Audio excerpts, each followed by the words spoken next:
I want to connect Hoco ES70 neck-mounted BT earphones to my phone. So I'm turning on the Hoco ES70.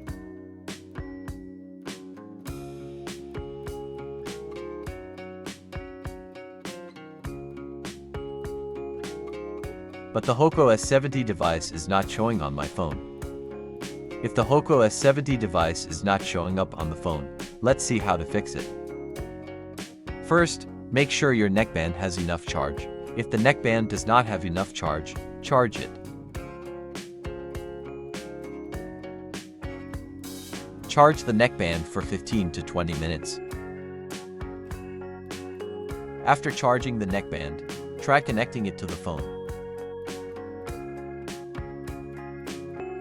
If Hoco ES70 still doesn't show up on the phone, turn the neckband off and on again.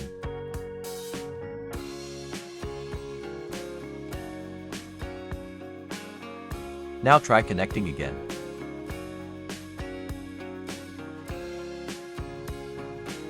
If Hoco ES70 still doesn't show up on the phone, check if the neckband is connected to another phone.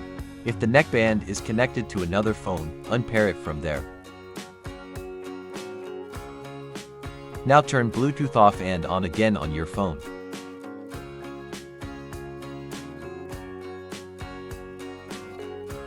Hoco ES70 now showing on phone. Connect it now. The Hoco ES70 is now connected to the phone.